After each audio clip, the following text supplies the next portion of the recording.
Yo, yo, yo, what's going on, guys? It's your boy AD, man. Excuse my logic. Got a couple videos to go through with y'all today, man. I know it's been a minute, so let's get into it, man. We ain't gonna waste no time. I'm sitting in the crib with my family, and a message pop across my screen. It said, "Hey, call me. I'm pretty sure I just had your daughter." Oh, what? And the look, I obviously had a look on my face. And my sister, she just so happened to like kind of look over at me, and she saw the look on my face. She got up slow as hell, like, "Who pregnant?" We met up like a week later, and the crazy, she sending me pictures or whatever, and the crazy thing, and a lot of babies looked like me, for sure. I'm like, fuck. My mind blown. So I'm like, telling you. "Alright, damn, okay, well, we need a test or whatever." So she come down, and she had moved to like another state. So she come back to Chicago, we go get the test or whatever, and I'm the baby, I'm holding this baby. I'm like, "Man, the baby look like me, G." Like, man, it was a daughter, it was a girl. I'm like, I got a daughter. So to speed the story up, we were in the DNA test office, and this is great, because I got to work, right? So we in the DNA test place, and it's me, her, and the baby in the middle. He's going over like how the results are gonna come. He's like, "All right, we can give you a call. We can call you and tell you the results, and then we're gonna mail a letter too." So, all right, cool. But as soon as he said that, out of nowhere, the baby just started crying hysterically, like something was happening to the baby. So she picked the baby up, leave the office or whatever, and I was like, you can call her or whatever. I don't know why I said that. The first thing he said was, "Call her. Don't call me, call her." Keep that shit in mind. I said, "You can call her," and he like, "Okay, I'll mail the letter to you." Cool. We go by. I hit her up like, "Yo, did they call you?" She like, "Yeah, they called me. Yeah, it's yours." Ooh, I was like, "All right, shit. All right, well, back to regularly scheduled program. You know, mom's buy a bunch of clothes and all this type of stuff, and I'm in daddy mode or whatever." Another week go by, and I get a letter, and it said Fed on it. And I'm like, "This is important as hell." It said federal on it. I'm like, "What the fuck is this?" I open it up, it's the test, and I'm gonna say 0 probability. Man. I'm like, "What?" So I call her, I'm like, "Yo, what the fuck is your problem?" She's like, "What's wrong? What are you talking about?" I'm like, "You didn't even know, like, I just got the actual test results, the letter." And she was like, "I'm sorry." What? Sorry? I'm like, "Why would you do that?" You know I asked her, why would she do that? You know what she told me? What, you a great dad? She said, "I saw how much of a good dad you was to your son. I wanted that for my daughter." I don't give how good I am to that's my son. Bro, that's so, hey man, that's why you gotta be careful.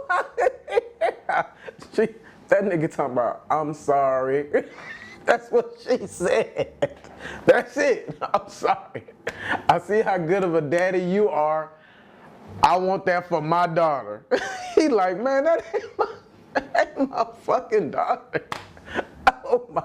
Hey, bro, it's always very important, fellas. Hey, keep it in your pants or make sure it's somebody you wouldn't mind having a kid with, bro. And I'm sure he had a good relationship with this woman. He was with this woman. He locked in. He locked in, man. This girl knew she was lying. And when it was funny when he said he got the letter from, it said the feds, but it said, federal. He said the feds at first. Black people so funny, bro. But literally, bro, she act like she didn't know this man was gonna get results. He was gonna get his own copy of the results. Amazing.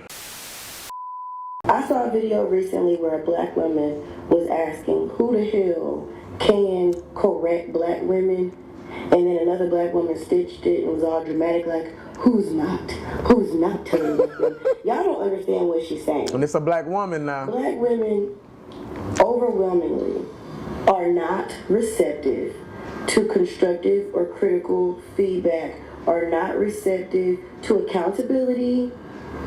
Okay? Overwhelmingly so, to where when somebody like me says being a baby mama is not the goal, y'all want to get in the comments and defend baby mama-ness as opposed to just reflecting and saying, "You know what?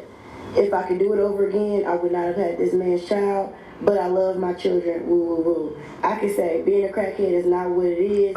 Y'all will say, You judging, like I don't want any love. That little whatever, I don't know, that little defensive crackhead, that voice is hilarious. But this is a black woman now. You can get mad if you want to. I mean, she's speaking with, you know, she's not, I mean, of course I don't think she's speaking about every single black woman. She's speaking in general, you know what I mean? So, hey, as a dude raised by a bunch of black women, I got nothing but black women in my family. It's majority women in my family. I mean, giving constructive criticism extremely hard when you're dealing with women. I got one sister. I got a couple cousins that are like sisters. We got a very close-knit family. But when it comes time, you always gotta have kid gloves on when you're dealing with women.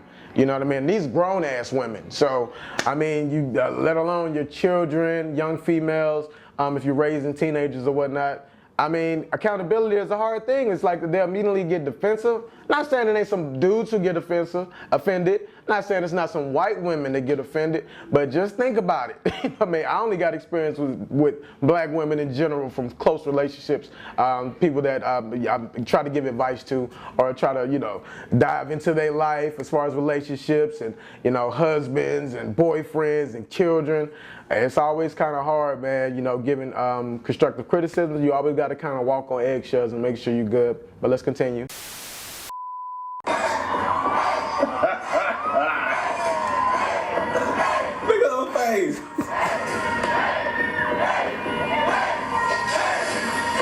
Dog, a straight face twerk. She did straight face twerk. Don't get tired now. Go out there and shake that ass, Ice Spice. That's all people cared about from the beginning. My nigga. You were never talented, but you can shake some ass. So don't get tired now. That girl is sick of shaking ass. She did look tired, bro. She looked tired. No, bro, don't get tired now. Shake it. Nah, bend that asshole. Make that booty hole blink. Don't get tired now. Don't sit down. That girl is sick. She is soulless in the eyes when she was shaking it, bro. She's like a That's demon. sad, man. Hey, anything you gotta do to get the fame, don't get tired now. Don't you heard the crowd? They was but as soon as she started rapping, she could. Yeah. That girl had a blank face, shaking ass. That's crazy, bro. Hey man, but you know, those all white parties, you know, being front row at the Super Bowl, you know what I'm saying? Hey, it's a Taylor Swift now. price to pay for fame and money. So I do not accept coffee. We gonna leave that there. My boy said, don't get tired now. Hey, I ain't hear no lies, man. Dates from men, and I just want to talk about it. I do just want to say that my reasons are just that my own, so don't get under my comment section upset or in your feelings. So why don't I accept coffee dates? Well, besides the fact that I'm really not much of a coffee drinker, I find that coffee dates are low effort, they are cheap, and they are the biggest waste of time. You know I'm pausing this. Brother, you should be able to take a girl in the first couple of days. You should be able to go for a walk with them, bro. Especially the ones you want in general. I mean, not everybody. Some niggas want the bitch with that bad bitch energy or whatever, man. But in general, you want a girl that's gonna wanna go for a walk with you. Hey, if she play tennis, you're gonna go, you know, volley a little bit. You feel me? You might go to the golf course, go to Top Golf. That ain't nothing crazy. Top Golf ain't nothing crazy. You might want to do something light. I know when they think coffee dates, they think literally like you're getting a latte, I'm getting a latte, we just sitting here. Basically what that the premise of that is, you're just gonna not, you know, try to break the bank, you know what I mean, and have a good time with a lady. And like I said, I've been with my woman going on 8 years. Bro, the best thing we can do in a day is go for a fucking walk in the hot ass sun, and we're in the A, so it's about 93 degrees, 95 every day. But the best thing she can do, my girl would literally smile from ear to ear, we just go for a fucking walk. And that, hey, that's a green flag all day. Red flag is talking about what you're not gonna do. You know, what if we want to go play laser tag? And be like, act like some little kid, we grown, but yeah, oh, this is beneath me. Now, I mean, hey, it's a red flag, brother. It's a green flag if she wants to go on coffee dates and she just wants to spend time with you. If she concerned with how much money y'all spending, and then it says low effort, it's crazy for me. That's crazy work, man.